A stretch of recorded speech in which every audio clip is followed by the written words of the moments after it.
Good morning, good afternoon, or good evening. Don't know what time zone you are listening to us in, whether you're listening to us now or later on. We want to welcome you to another Pages to Progress. This is a new, we are starting a brand new book, and the book is by Eugene Peterson. Uh, I am going to ask Dee to hold up the book.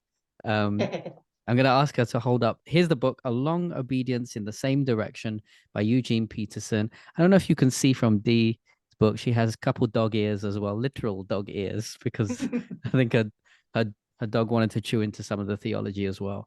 But we want to welcome you to a brand new adventure into this book. We're going to be walking through this book and giving reflections. I want to welcome back John. You took a little break and you've joined us back on the adventure to reflect on this book. I wish I could tell you that both Dee and John is especially that we're reading this for the first time. But John, no, you're no stranger to this book, are you? No, and really, this book is the reason I wanted to jump back in. It's just so good. And Mm, the interesting thing is, so I grabbed it to read the chapter, and I wasn't sure when I'd reread it. mm. It ended up being at the end of 2019. So it's been So pre-pandemic, basically. 3.5 to 4 years. Yeah, it was pre-pandemic. I see. And so I love the idea of going through it again. And it is a gem of a book, easily one of my top 3 to 5 That's a big books. statement. Yeah. Yeah. There's a lot of books out there. If you're saying top 3 to 5, that's a big statement. Dee, this Well, and is these days you can't read them all. So sure. Dee, this is your first time? hmm Okay, great. This is my maybe second time. It's been a long time. I can't remember. It's before 2019. I can't remember. But I think the book is actually older than that. It was originally published in the 80s, if I'm correct, or something like that, and then republished again later on. Well, it's a fascinating read so far in chapter one. We're going to share some of our reflections. We want to welcome you to the episode. Join us in the description. You'll see the link for the book, and you can order it on Kindle or you can order it paperback and come join us on the journey. Leave your comments, whatever you need to do. But it'll be really nice to kind of just join our whole conversation as we move forward. We're going to start with chapter one. Chapter one is entitled Discipleship. Actually, no, I want to say something before chapter one. I read the me too. commemorative preface. Did you guys read that too? hmm Man, that was epic. So essentially, for those who don't know, Eugene Peterson, the great theologian, passed away not long ago, 2018, I think, something like that. I can't remember. Not sure, but yeah, it hasn't been too long. Oh, yeah, here it is. It's 2018 because the commemorative preface is the actual eulogy of his son. Yeah, Um, that's right. that offers I think it's such a beautiful eulogy. But I thought it was just so powerful. If anyone could write a eulogy as powerful as this when I pass, then I know I've done it.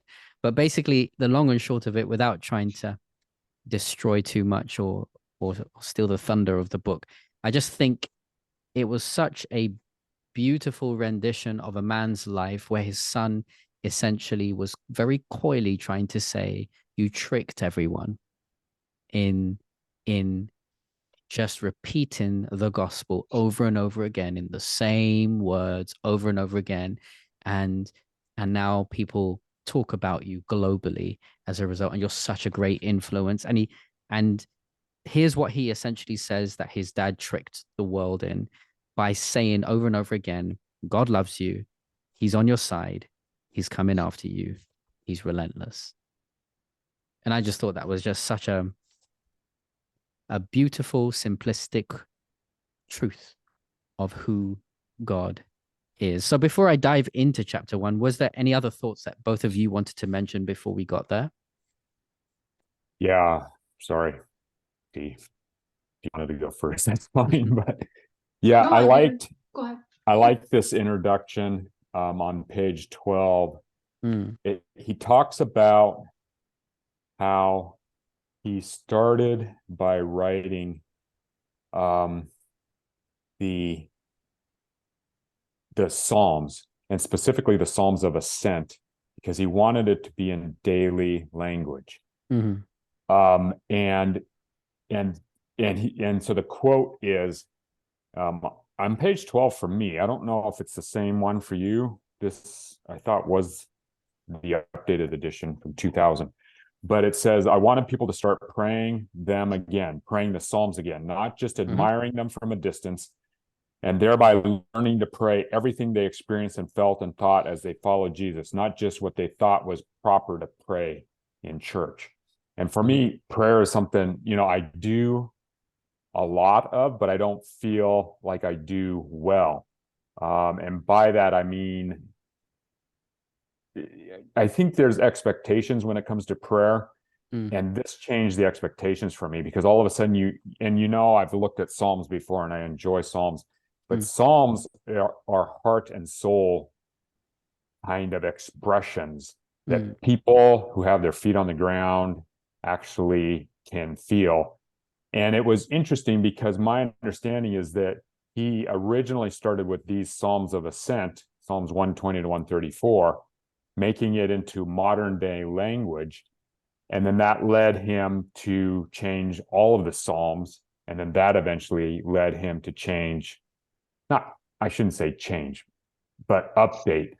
Maybe that's the best. Update the language for the whole Bible, starting with the Gospels. Right. And then, and then this updated book became kind of a full circle for him, at least. Yeah, just to give a bit of historical context that Eugene Peterson breaks down for those who don't know, songs of ascent or psalms of ascent, the Psalms 120 to 134 are the songs, if you were, that people sang as they went on the way to Jerusalem. Jerusalem is at the highest point, and so as they ascended, these are the songs that they sang on the way to the ascent or the highest point, and that's where they get their name from. I think I've had a very interesting relationship with Psalms over the years I've been a Christian, from these poems in the Bible that don't really mean much to me and lost in kind of archaic history because they have old language and I don't speak like that. And now I've had to learn to do what Eugene Peterson is doing, which is to translate it into my voice. It has to make sense to me, because God is, and when we do that, we find that God is really trying to say something personal. And that takes time and effort. So that's really the premise of the entire book. The whole thing is based on the songs of ascent or Psalms of Ascent. Did you want to add anything as we No, nothing opened up? much. I think I agree that I've always felt that the gospel itself is quite simple, but I think that man made it very, very complicated. Yeah, definitely. Definitely. There's Very a true. statement. There's a statement at the, oh no, I'm jumping to the end. I don't want to do that. Let's kick off.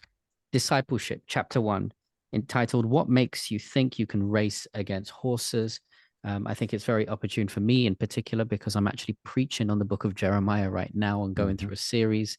And this text comes from Jeremiah, where the text says, if you're worn out in this foot race with men, God is speaking to Jeremiah, if you're worn out in this foot race with men, what makes you think you can race against horses? And this whole chapter, I think, is like the pause button that I think that Eugene Peterson is trying to highlight exists, that you have the power to be able to do. That's highlighted when he talks a little bit about the comparisons between what I think he articulates well, difference between tourists and pilgrims. Tourists, as in people who literally show up just to take in the sights, enjoy everything, and then when they're done, they move on. And he uses that to talk about the Christian walk or God or church or whatever you want to try and describe in that fashion. Pilgrims, however, are people who leave to settle, to come, to make permanence. And I found that to be interesting because I asked myself the question in my own walk: are there areas where I'm more tourist and are there areas where I am more pilgrim? And the truth is, if I'm honest, yes, there are so many areas where I fit into one or the other. And I think what he's trying to edge us towards is the sacrifice it takes to be a pilgrim. which I'm sure he's going to get into a bit later. Did you guys resonate with that as well? I mean, he very much talks about tourists being those with a passion for the immediate and the casual. And it's not, it's not that deep dive there. It's almost, and he didn't say this, I'm saying this, but it reminded me of a lot of people that claim to be Christians and are Christians. I guess I shouldn't judge them on it. Right. But their interaction with their church is usually, Christmas, the birth of Christ, and Easter, the death of Christ. Mm-hmm. And that's pretty much the extent of it, which has always made me kind of wonder. Yeah. We've also had, we've had kind of like so I'm a younger generation than you guys. And so my world is very instant. And I'm sure there are instant aspects of your, but I was brought up in the instant world. I feel like John and Dee, you have watched the world grow into an instant kind of lifestyle. So for instance, yesterday I went on Amazon and I purchased something. I think it was at like 9 or 10 a.m. By 4 p.m. It was here. Yeah. It was there. And it was, I was almost shocked how instant it was. I'm used to it, but kind of not used to it. But it was kind of like, yep, that's how life should be.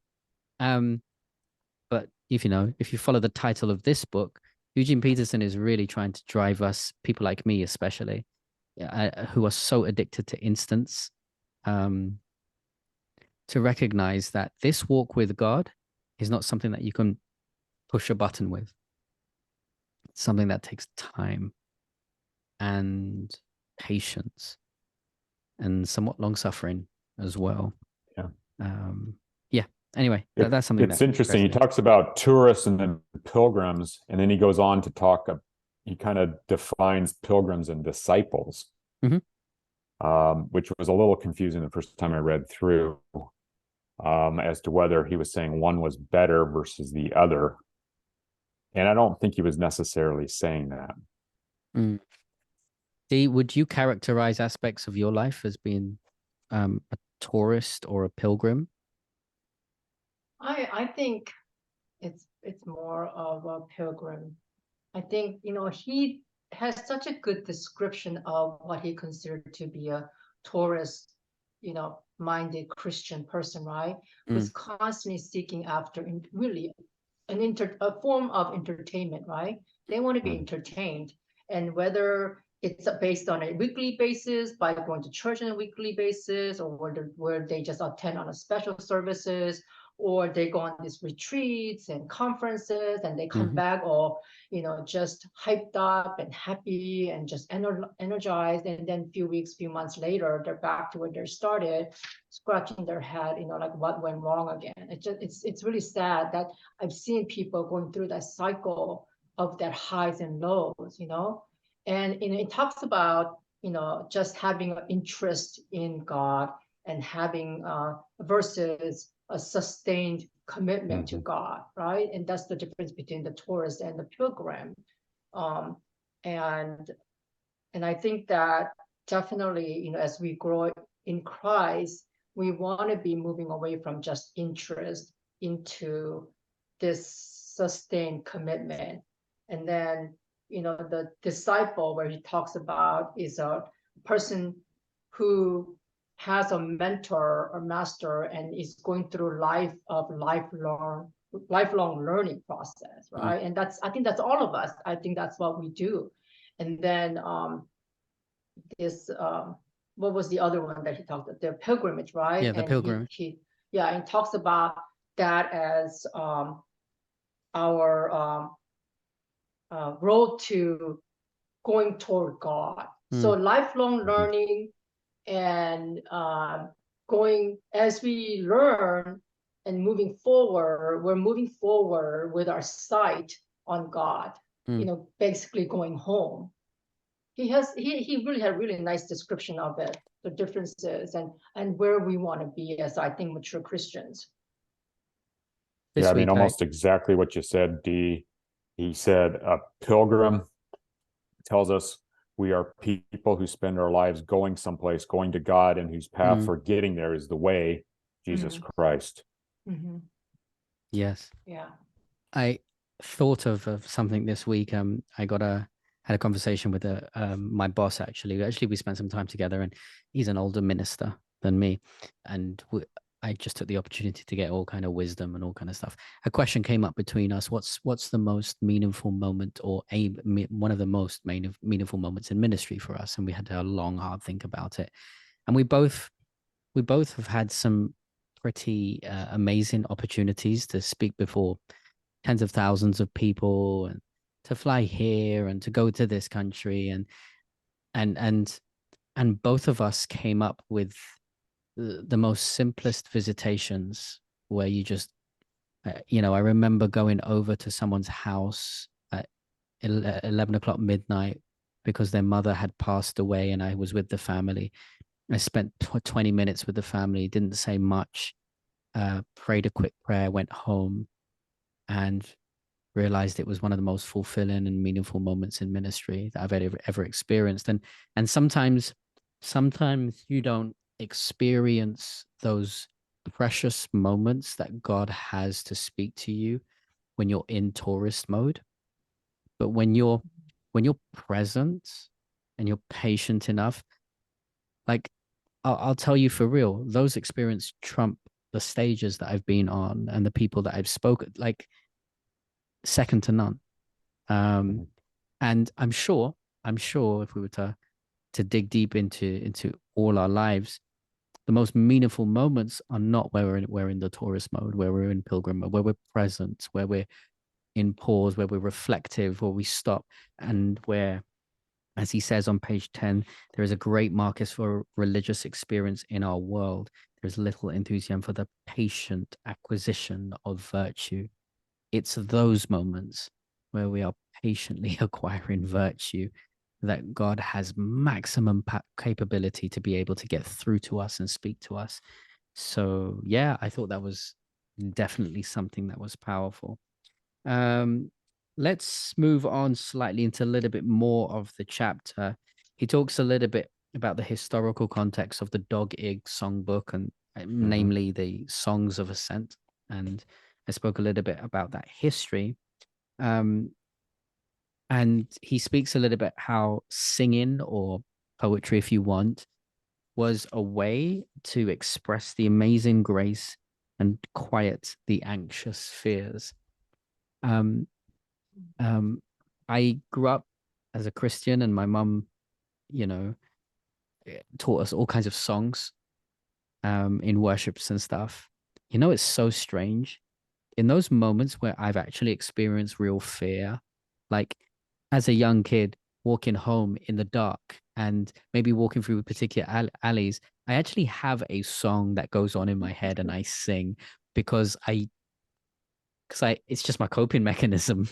Because I just need to feel fearful. I remember, I don't do it anymore. I don't like watching horror movies. I have a weak heart, but sometimes I'd watch a movie and something, be super scared, and I'd either run to my Bible or I would start singing these old childhood songs to try and get me going. I think that's what it was like, these songs of ascent, these kind of pinpoint moments where people could stop in the middle of their chaos and recognize we're going to sing our way out of this. We're going to, walk our way through this. And I think those are excellent metaphors to carry us through. That's my relationship with songs and poetry, and maybe it's still there. Do you guys have similar relationships, or is it something else for you that has helped carried you in the moments of fear, trauma, crisis? I mean, definitely for me personally too. I'm one of those person, like I can't remember the words to the songs at all. I never do. Mm, But definitely when I'm really feeling sad and really feeling down, I do go to the hymn, and whatever hymn that I can remember, mm-hmm. the song, the "It Is Well with My Yep. Soul." Yep. That's one of my favorite. Mm, I mean, and it just comes, it just sing it, yeah. And yeah, definitely I can relate to anxiety and fear and singing through that. You see it in a lot of movies, and well, we only get to see in the movies because we don't actually see these happening. The soldiers, right, as they're making long marches or whatever, they got this this almost like it's a song, right? But it's not like a sing song, but more of the somebody in the front says it and then they follow through with it, and so it's kind of like that, I think. Is it the same for you, John, or not? Yeah, it's interesting. In the later 80s, early 90s, the Lord's Prayer was sung at many weddings and funerals, I guess. And somehow it stuck with me. And it's interesting, in the mid to late 90s, when I was in medical school, we lived probably like half a mile, and I would most of the time just walk to classes. And especially when there were tests coming up, especially high stakes kind of tests, I remember just being so afraid and anxious about how I was going to do, because, it made a difference, obviously. And yeah, it was kind of a make it or break it thing. But I got in the habit while I was walking along, either out loud, at least initially out loud. I got to the point where I could just do it, sing it in my head. And it was interesting because it did calm my heart, which was anxious. And it was a prayer. And so I did feel like I was, communicating with God and asking for his help, and knowing that he was there with me and he would help me get through. I still do it sometimes. It's interesting. For some reason it'll come to my head and, sing away. Yeah. I think especially us at Adventists, Seventh-day Adventists are one of this is not to brag or anything. It's just one of those things that's out there. We're the most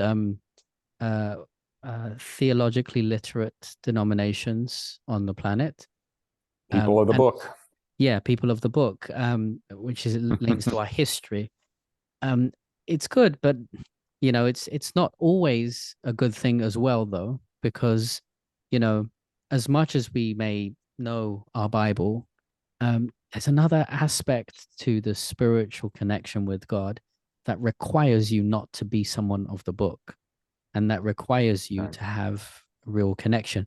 Here's some nostalgia for you, because I know both of you joined me on this journey. Do you remember the first ever Pages to Progress book that we did, The Cross and the Lynching Tree by James Cone? There's something that sticks out to me from that. I don't know if you remember this, but they were talking about, I remember at one point, James Cone was talking about the comparison between white theology and African-American theology.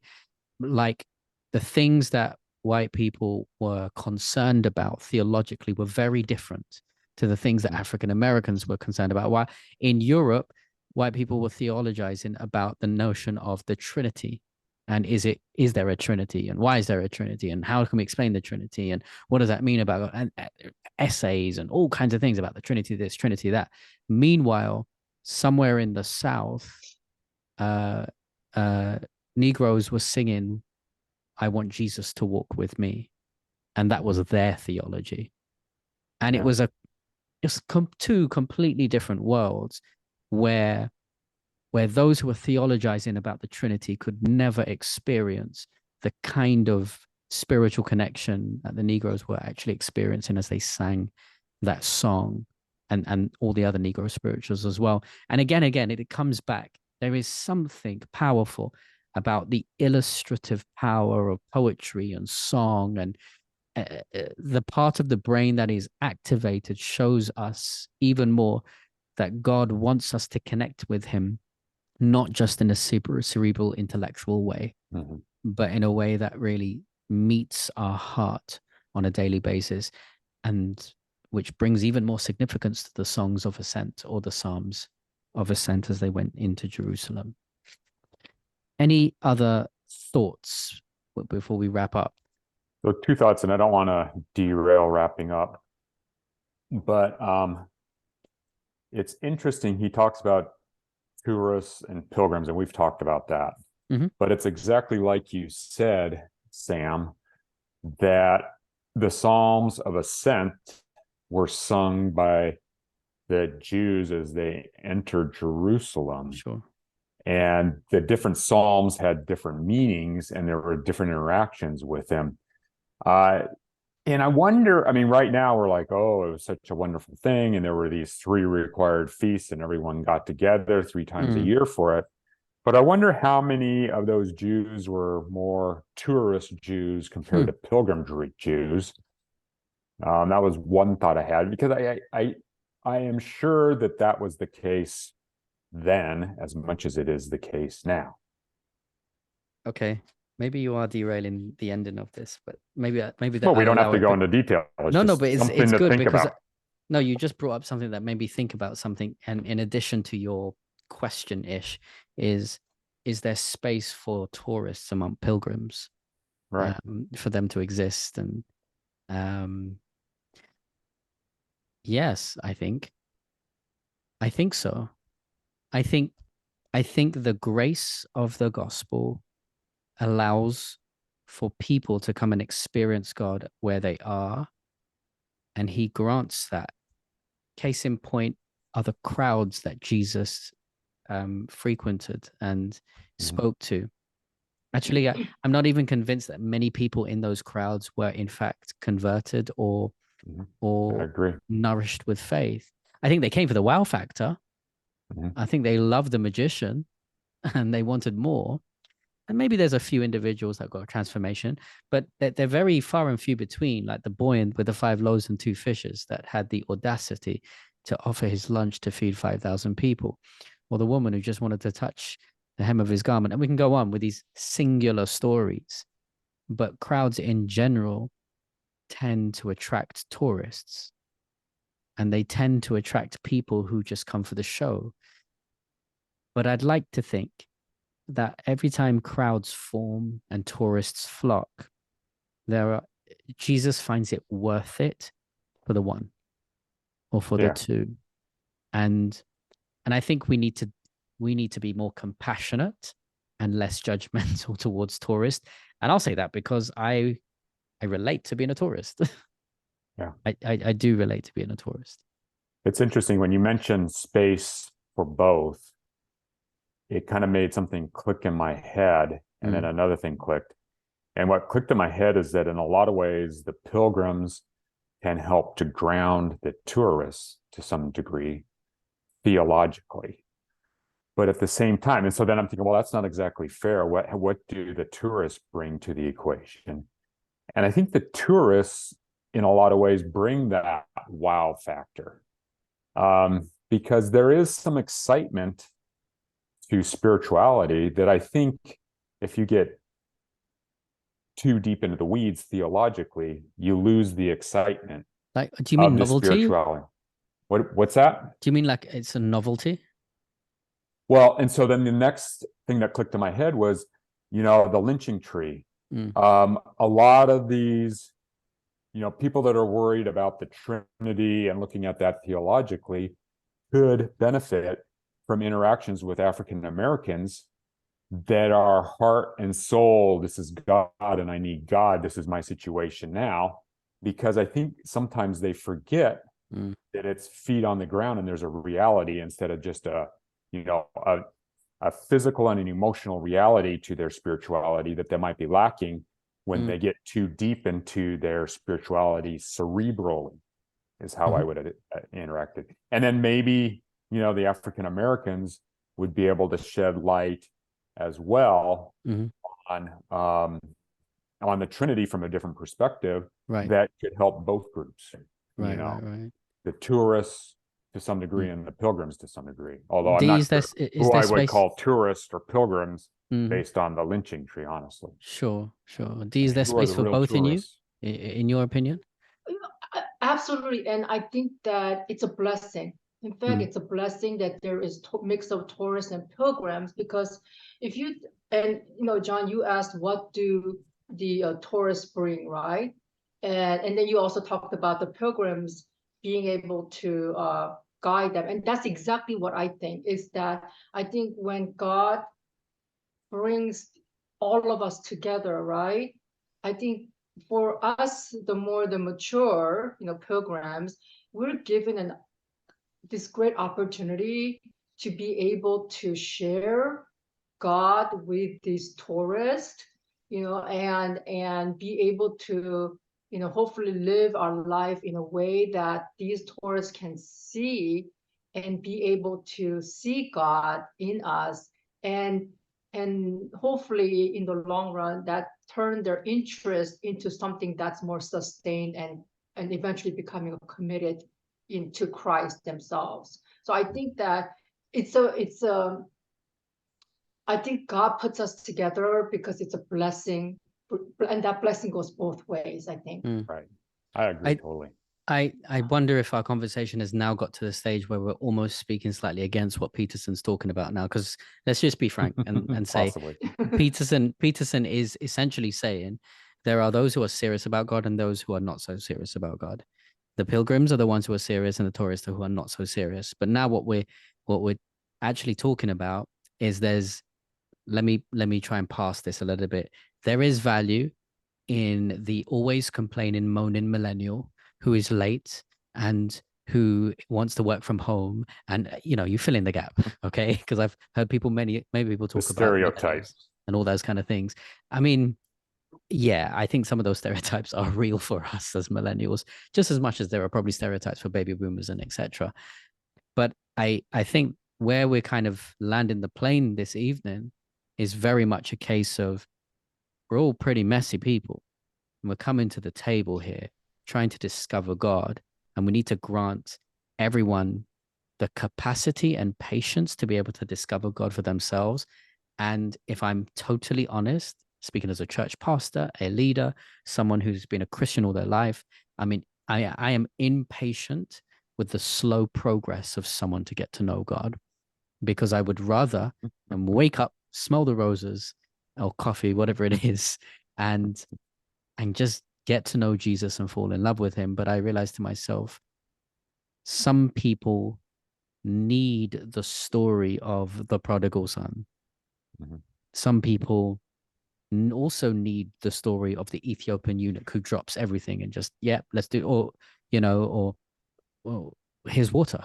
Let's just do this now. And maybe there is value in recognizing it isn't just as black and white as serious and not so serious. But I put my hands up and recognize there are aspects of my life where I do not take God as seriously as I should do. And I think that's definitely true. And the book is titled The Long Obedience, which implies patience. Mm-hmm. And so then that was the other question I had. Does it bother anyone that Peterson got the title from a Nietzsche quote? Oh, that was interesting. Yeah. Bearing in mind who Friedrich Nietzsche is, right?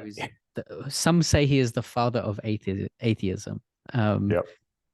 Actually, no, I loved it. I love the fact that he got the title from there, because he's kind of responding to Nietzsche, right, and giving it back to him, because I think the irony is that we have, I'm going to call it a biblical principle that was coined by the father of atheism to lead us to the truth of the gospel.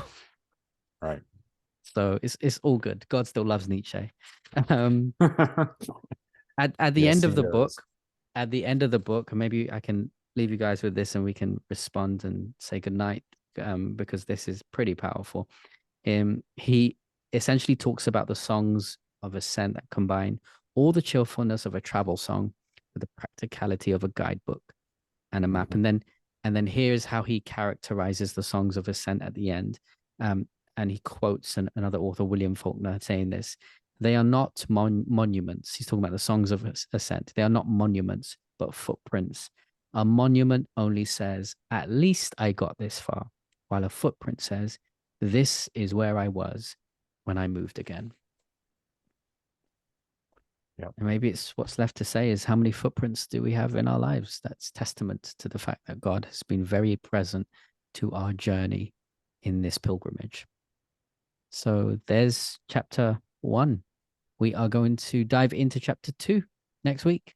So we invite you on the journey. You can click it on the link in the description box and buy the book. Join us on the journey. We'd love to have your comments and thoughts. We have a few more people who's going to be joining this group. Thanks, John. Thanks, Dee, for being in conversation today. And we pray that God blesses you on this book, A Long Obedience in the Same Direction by Eugene Peterson. But for now, we wish you God's richest blessings. Good night, and we shall see you soon. Take care. Bye-bye.